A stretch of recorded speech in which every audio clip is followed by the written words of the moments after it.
Welcome back to A Twist of Faith. I'm your host, Alex Parkview. This week continues our look at Air, the Book of Lucifer, the Enlightenment. I had given a great deal of thought, I'm not going to lie, I had given a great deal of thought to skipping over the second of the two topics that I'm going to cover today. The two parts of the book that we're going to cover today are called Indulgence, not Compulsion. No big deal. LaVey's touched on that in previous parts of the Satanic Bible. But the second one, the one that really had me kind of at war with myself, because I try to just present things fairly, break them down Barney style, do my best to remove my personal bias. So the part that had me struggling was on the choice of a human sacrifice.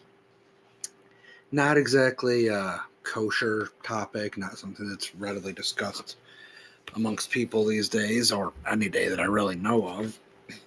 But it's not everything that it sounds like just from the heading. You'll see when we get into it, but the reason it took me so long in between the last episode and this episode is because I've literally been going back and forth with myself about whether or not I was even going to do it, but I can't very well say I cover everything indiscriminately, equally, without covering something that I find kind of in poor taste. LaVey, in starting his religion, decided to work human sacrifice into it. I'm guessing it was part of the theatrics, the dogma that he mentioned, to keep the religion fresh and fun, or whatever the fuck, how he phrased it, I forget, but you know what I'm talking about. So I'm not skipping the episodes or the topics that I was considering skipping, but today's episode may be just a hair longer than the rest. We'll see when I get into it. I'm going to glaze over Indulgence, not Compassion, because that's not really anything unheard of or new information. But I'm going to take my time with the human sacrificing, because LaVey goes through a lot of figurative speech versus literal speech, and it's kind of up to you as the reader, me in this case, to discern what exactly it is he's talking about. So I'm going to do my best to break it down. Just remember, disclaimer, it's not an endorsement. I'm not telling you to go out and sacrifice anybody. I'm merely looking at LaVey's teachings and trying to help people who may not know them or whatever, want to read them, trying to help those people understand them and understand where the Black Pope was coming from when he wrote the Bible of Satanism. Indulgence, not compulsion. The highest plateau of human development is the awareness of the flesh. Satanism encourages its followers to indulge in their natural desires.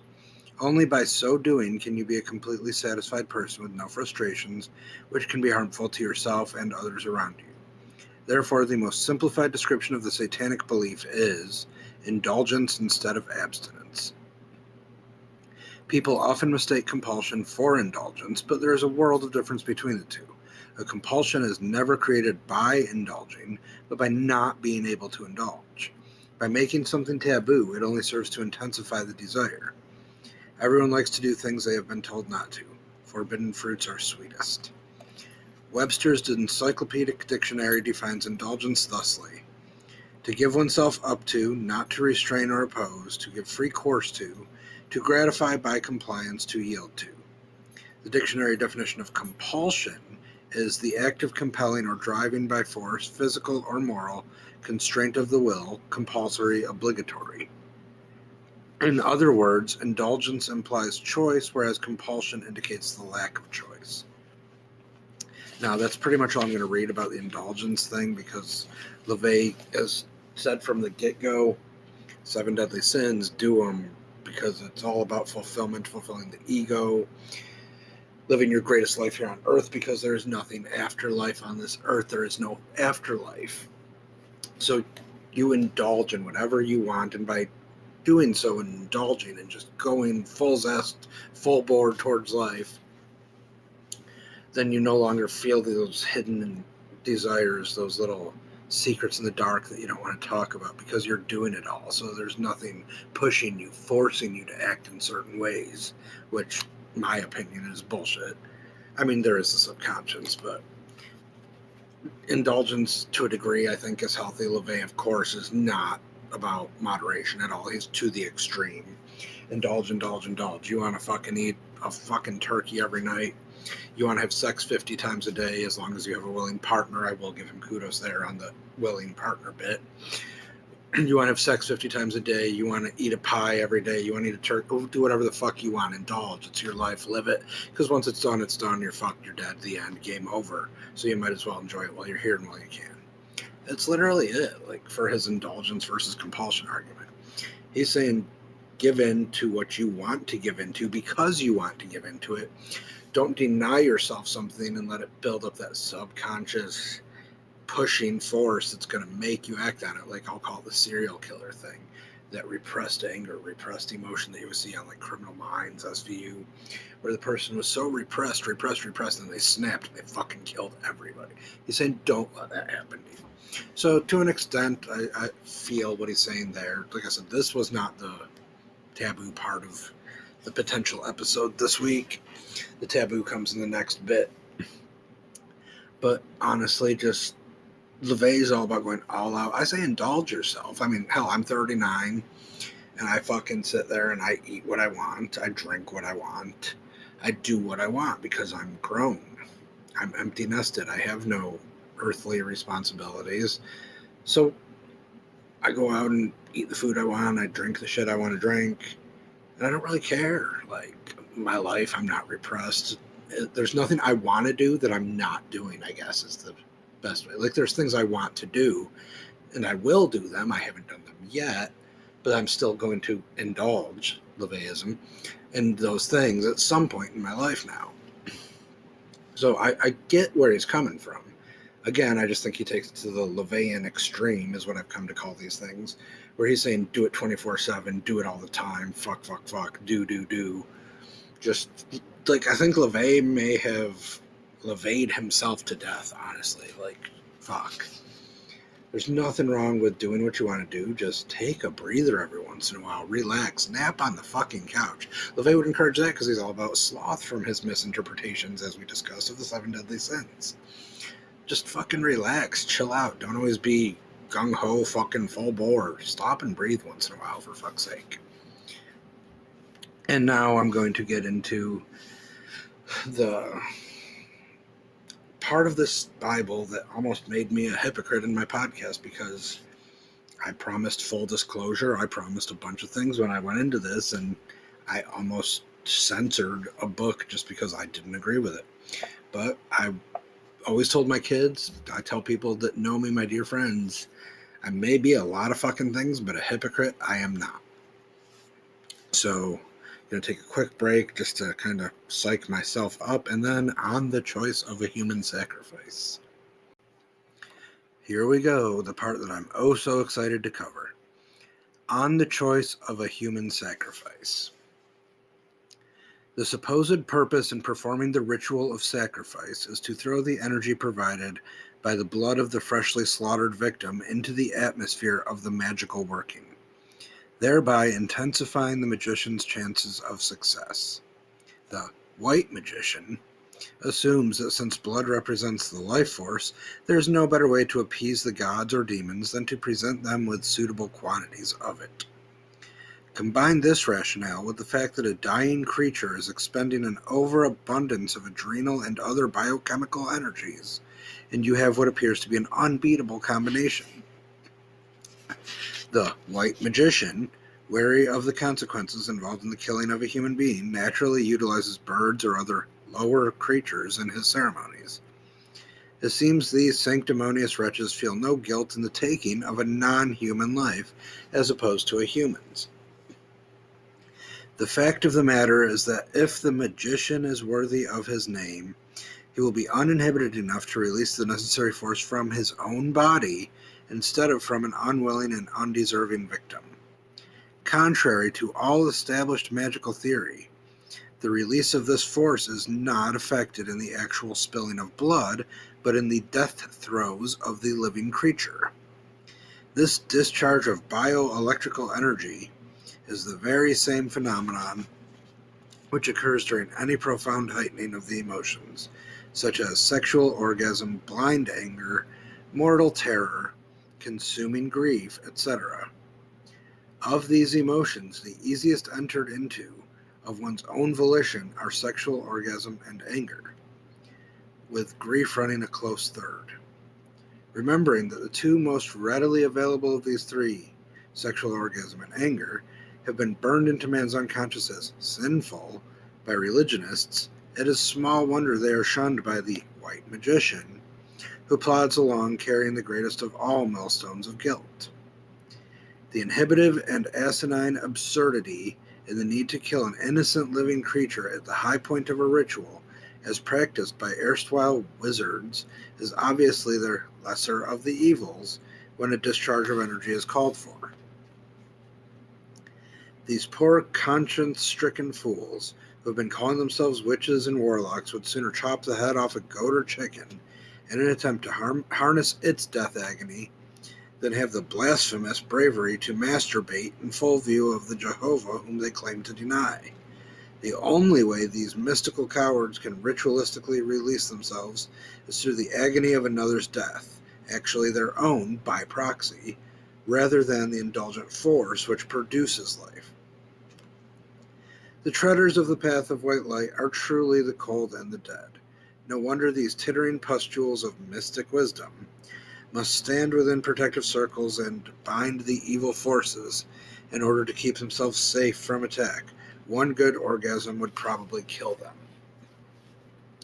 Now that's just the first little bit, and that I'm okay with, because he's talking about not killing so much. And he's kind of mocking the people that say, oh, it's okay to kill an animal because their lives matter less, when supposedly you could just crank one out and match the same level of energy. You could go into a violent dirge in the middle of your spell casting. Like, he's talking about, like, sparing life in that, which to me that's like, spare the life, jerk off, rub one out in the circle, have a fucking orgy with a spell circle, something. Just, like, tap into other forms of this great energy release rather than chopping off the head of a bunny, a goat, etc., at all, whatever the course may be. Like, he's not completely over and out of bounds in everything he talks about. But again, that's just the first little part. The use of a human sacrifice in a satanic ritual does not imply that the sacrifice is slaughtered to appease the gods. Symbolically, the victim is destroyed through the working of a hex or a curse, which in turn leads to the physical, mental, or emotional destruction of the sacrifice in ways and means not attributable to the magician. See, now there he's saying we're going to curse a person and directly be responsible for their destruction of the mental, emotional, or physical. Fuck these people, they don't matter. But we didn't directly, like, gut them, chop their heads off. We just hexed them, cursed them, etc. Not attributable to us, guilt-free killing. I'm not cool with that part. Because think about it. If you're some struggling little numbnut and you pick this shit up and you're reading, and you're like, oh, all I gotta do is hex this motherfucker, kill him, and I'm like this great magician. Holy shit. You know, kids have the attention span of a bag of chips these days. So, I mean, maybe the time it was written, LaVey assumed people had higher emotional intelligence. I don't know. Again, not really a fan of a lot of his writings in this particular part of the book. The only time a Satanist would perform a human sacrifice would be if it were to serve a twofold purpose, that being to release the magician's wrath in the throwing of a curse, and more important, to dispose of a totally obnoxious and deserving individual. Well, who gets to make that judgment call? I mean, LaVey has his take on the golden rule, basically doing to them as they've done unto you. So if somebody wronged you, and he's all about kill that motherfucker, yay, but now he's just saying, well, you can destroy them and use them as a sacrifice. It's a little bit of a shift in the narration, the tone, and the energy of the speech there. Like, he's kind of back and forth here, and a lot of it is symbolic, a lot of it is metaphorical, but a lot of it is straight up real talk. And people who might be getting into this, some adults who might be getting, somebody with a mental illness who might be getting into this, they're not going to be able to differentiate these things. It says, Under no circumstances would a Satanist sacrifice any animal or baby.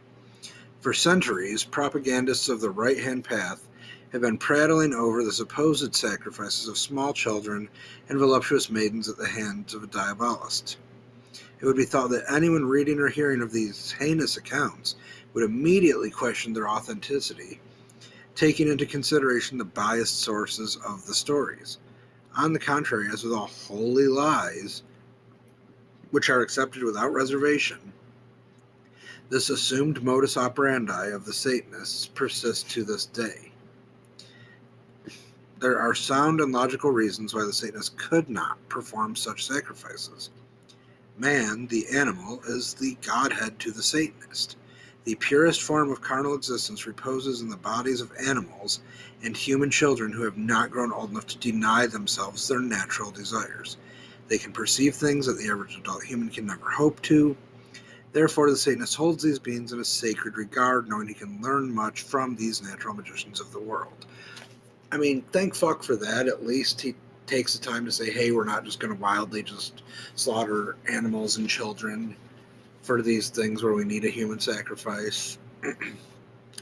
He's not endorsing, like, the truly, truly asinine and repugnant. So there's, like, that little bit of redemption in that paragraph, but it still carries on. The Satanist is aware of the universal custom of the treader of the path of Agartha, the killing of the god. Inasmuch as gods are always created in man's own image, and the average man hates what he sees in himself, the inevitable must occur, the sacrifice of the god who represents himself. The Satanist does not hate himself, nor the gods he might choose, and has no desire to destroy himself or anything for which he stands. It is for this reason he could never willfully harm an animal or a child. Again, little bit of redemption there. Saying, okay, because of the way we do this, and the fact that the Satanists don't hate themselves or the gods, not going to destroy anything for which he stands, so leave the little ones alone, leave the animals alone because they're innocent, and to destroy the innocent is not a good thing. Like, I feel that. Like, it almost redeems his other bullshit. But then he carries on. The question arises, who then would be considered a fit and proper human sacrifice, and how is one qualified to pass judgment on such a person? The answer is brutally simple. Anyone who has unjustly wronged you, or who has gone out of his way to hurt you, to deliberately cause trouble and hardship for you or those dear to you. In short, a person asking to be cursed by their very actions. All that redemption arc he had in the previous two paragraphs, he throws down the shitter right here. Because he says, oh, you want a human sacrifice? You need a human sacrifice? Cool. Just find the guy that's a douchebag. Go lop his head off, and there's your fucking sacrifice. You are judge, jury, and executioner, and you have every fucking right to use this guy as a sacrifice because I, LaVey, said so in my Bible here. I wonder how people can still question why authority figures, law enforcement figures, like feds, etc., in those cases, I wonder how people can question why they look at, like, satanic links, air quotes around that, when they're investigating, like, serial killers and murders. Because LaVey, who's creating the religion, the fucking foundations of which are in the Satanic Bible, says the brutally simple answer to who you can kill for whatever fucking reason you want to is anyone who has unjustly wronged you. Guess what? You pushed me out of your way and I fucking bumped into a wall. You wronged me, so now I get to kill you for my sacrifice? Seems a bit of a fucking stretch. Like, maybe it's just because the country we live in, there's supposed to be this whole due process thing. I'm flabbergasted at the irresponsibility and immaturity of some of the shit that LaVey says in this book. When a person, by his reprehensible behavior, practically cries out to be destroyed, it is truly your moral obligation to indulge them their wish. Now, I'm going to go on a fucking tangent here. It says, cries out to be destroyed. They were asking for it. They deserved it. They had it coming. Ringing any bells for anything else in the world? Oh, rape, maybe. So LaVey, who like honors women and says you should never rape because it is like one of the scummiest fucking things to do and you deserve death if you rape somebody, is then turning around and saying somebody's crying out to be destroyed just because they've wronged you. That kind of seems like well, she was wearing the skimpy outfit while they were mean and pushed me into the wall. You see what I'm getting at there? It seems a little fucking hypocritical of LaVey to like disavow rape, which, don't get me wrong, I'm not saying rape's a good thing. I'm just comparing this parts of the Bible here. LaVey, who disavows rape for any reason, but then says, oh, you can earn destruction at the same time. It's just, like, even a man-made religion without any such deity or divine bullshit, as LaVey would call it, seems to have its failing points in hypocrisy. You can't condemn one action as a result of an external circumstance, rape because of the way someone was dressed. You can't condemn that and then turn around and indulge another heinous action as a result of an external consequence, the way somebody treated you, murdering them. You can't. The fact that LaVey seems to think that is okay is one of the biggest issues I have with this, because again, he doesn't know who's going to be reading his Bible. It could be little fucking Jack the Ripper Jr. of the 23rd century. Like, oh, LaVey said it was okay because this guy was a prick, so I'm just going to chop his head off and chant to some fucking thing. Go me. The person who takes every opportunity to pick on others is often mistakenly called sadistic. In reality, this person is a misdirected masochist who is working towards his own destruction. The reason a person viciously strikes out against you is because they are afraid of you or what you represent, or resentful of your happiness. They are weak, insecure, and on extremely shaky ground when you throw your curse, and they make ideal human sacrifices. Again, like, who the fuck is he to say? He straight says, question everything. There is no blah, blah, blah, because Satanism, you're your own God, do what makes you happy, etc. at all. And then he's going to sit there and say, oh, by the way, now I'm giving you the power to not only judge people, but you can curse them, you can murder them, you can use them as components of your sacrifice if you feel the need. It's fine, no biggie. I don't see how he can say yay to this and nay to other things, how he can claim any sort of responsibility as a human being. I know past tense because he's dead, but just, it's fucking mind-boggling. It is sometimes easy to overlook the actual wrongdoing of the victim of your curse, when one considers how unhappy a person he really is. It is not so easy, though, to retrace the damaging footsteps of your antagonist and make right those practical situations he or she has made wrong. So again, here he says, well, there is this other option. You could try to right the wrongs, give them a chance to atone to you, repent to you, apologize to you, change their behavior to you. But that takes work and effort. So fuck it. No, we're just going to curse them and kill them and use them as a sacrifice. Because who wants to take the time and effort to fucking give anybody any benefit of any doubt? Like, holy fuck, LaVey. Like, this chapter has done so much to make me dislike you. But I'm still preaching it, because I'm not a hypocrite. The ideal sacrifice may be emotionally insecure, but nonetheless can, in the machinations of his insecurity, cause severe damage to your tranquility or sound reputation. Mental illness, nervous breakdown, maladjustment, anxiety neuroses, broken homes, sibling rivalry, etc., ad infinitum, have too long been convenient excuses for vicious and irresponsible actions. Anyone who says we must try to understand those who make life miserable for those undeserving of misery is aiding and abetting a social cancer. The apologists for these rabid humans deserve any clobberings they get at the hands of their charges. Mad dogs are destroyed, and they need help far more than the human who conveniently froths at the mouth when irrational behavior is in order. It is easy to say, so what, these people are insecure, so they can't hurt me, but the fact remains, given the opportunity, they would destroy you. Therefore, you have every right to, parentheses, symbolically destroy them. And if your curse provokes their actual annihilation, rejoice that you have been instrumental in ridding the world of a pest. If your success or happiness disturbs a person, you owe him nothing. He is made to be trampled underfoot. If people had to take the consequences of their own actions, they would think twice. And that ends the little blurb about choosing a human sacrifice. But, I mean, yes, I am all about consequences for actions.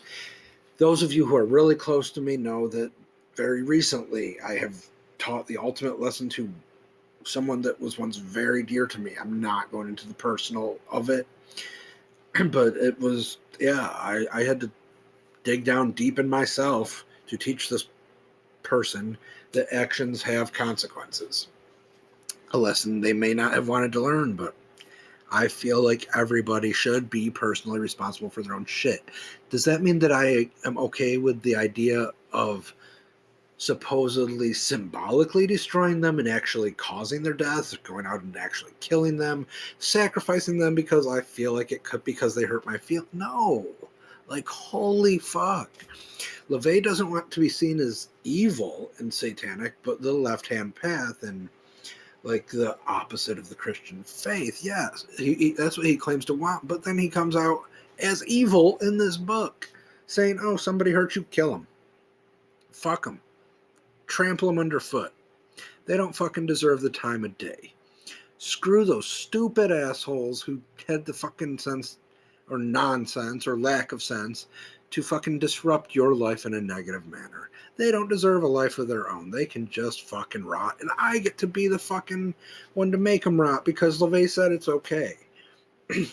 Now, he talks about the thing with the mental health and troubled homes, sibling rivalry, nervous breakdown. Obviously, all of those are real things, and people are going to act a certain way. It's no secret that due to her own mental illness before she passed, my sister and I had some rough times. I never stopped loving her. She said and did things that were hurtful, but it wasn't her. It was the mental illness. Like, it's so for LaVey to say basically what he's saying to me in this is because my sister had a mental illness, I should have fucking slaughtered her and sacrificed her to get something I wanted. I just, no. Fuck him in this. Like, fuck him completely. I don't understand the concept. Like, I get where he's going with it, and I think it's horseshit. I think that is one of the scummiest, albeit shortest, thankfully, scummiest fucking sections of the Satanic Bible. Stuff like that is why I will never be a Satanist. Like I said, I openly admit there are parts of what LaVey talks about and other parts of it that I agree with, that I can find that common underlying theme, feeling, thought with. But anybody who reads this section and decides, ooh, me, fuck you, go get help. Honestly, like, just go get help. I would much rather you cast a spell if that's your fucking bag, if that's what you're into, and jerk off rather than think about a human sacrifice. It may not be socially acceptable, but at least the only thing you're hurting is maybe your balls if you tug too hard. I don't fucking know. Jerk off, have sex, fucking spew some hateful, angry dirge. Fucking, if you're grieving, fucking tap into your raw grief for whatever purpose of that energy that he talks about. The fact that he even brings up human sacrifice, and I realize, not to be hypocritical again, I realize the Old Testament of Christianity also endorses human sacrifice. Get it? Gotcha. Tracking. They don't tell you to be judge, jury, and executioner. Those were people that, quote, heard directly from God, were being tested by God. Abraham and Isaac, I want to say. Could be wrong on the names. I'm not big on the Old Testament. As you saw in the pilot episode, I'm more about New Law and all that kind of stuff as far as what I choose to follow of the Christian beliefs. There's many different religions that I follow stuff from as well. But I choose to believe that if Christianity is the one, that whole new belief system when Jesus died and everything was forgiven, the two great new commandments, love the Lord thy God with all thy heart, body, mind, and soul, and love thy neighbor as thyself. Like, I pretty much disregard the entirety of the Old Testament. I find it abhorrent that human sacrifice is even brought up in any religious text where somebody could pick it up, think that that's what they're supposed to do, follow it, and just fuck. Like, I don't know, like, if you feel like that, just go get help. There's something wrong with you. I'm not judging you. I'm telling you, it's not a normal human feeling. And I've talked to a lot of humans in my 39 years. Not a normal human feeling to just want to walk up to somebody and fucking stab them in the neck, for example. Like, it's not normal. So if you feel like your go-to for being wronged is murder as revenge, you need help. You just do. And think, fuck, I'm done with this part of this. Hopefully I won't have to reference this part of this again, but I laid it out for you the way that only I can. So I'm going to have a few brief words in closing, and we'll see you next week. All right, so this week was more of the Book of Enlightenment. We covered it very briefly on Indulgence versus Compulsion, and I gave a great deal of disdain and just venom to the bit of the human sacrifice, choosing one, LaVey's qualifications, if they can even be called such. I hope you guys listen to this episode. It's the episode that almost wasn't. But again, I am dedicated to being a man of my word and not being a hypocrite. I will cover everything that I said I will cover, as distasteful as I may find it. Having said that, all the usual methods of communications remain open. twistoffaithpodcast@gmail.com. Any of the podcast streamer distro type sites, Anchor, iTunes podcasts, iHeart, all the whatevers. You can reach out to me on any of those. YouTube, once I transcribe the episodes over to YouTube, it's usually within an hour of the initial publish of said episode. Reach out by all means. I would actually love to talk to some of you, get your thoughts, opinions. Please subscribe, share, rate, like, review, etc. that I say every week. Having said all that, though, I am literally taking a week off. I'll answer any correspondence I get, but I'm taking a straight solid week to just distance myself from the Satanic Bible before I even look at it again for next week's episode. So there will not be any new episode until Wednesday, at least about the Satanic Bible. If I find something interesting as like a little bonus whatever, then I might do that, but don't expect anything in between now and next week. I'm so shook. And not in like a, oh my god, poor me, woes me. I'm shook in like a fucking pissed off. You heard it. You heard me talk, Like, fuck LaVey and fuck that book. Hopefully the rest of it is less atrociously written. So, yeah, just next Wednesday there will be the usual weekly episode drop. There will not be any in between now and then. I thank you for tuning in. I hope you learned something. I hope you had some sort of thought about what was said, whether or not you agree with me. But I'll say again, this is not an endorsement to go out and find somebody that has, quote, wronged you and to use them as a human sacrifice. That's just fucking asinine. Like, try to read it through the lens that I put it through of how it was written, with the intent it was written for, and how LaVey just got some of it wrong. The man says to question everything. I very greatly question all of that. So on that note, this has been A Twist of Faith, and I'm your host, Alex Parkview. Talk to y'all next week.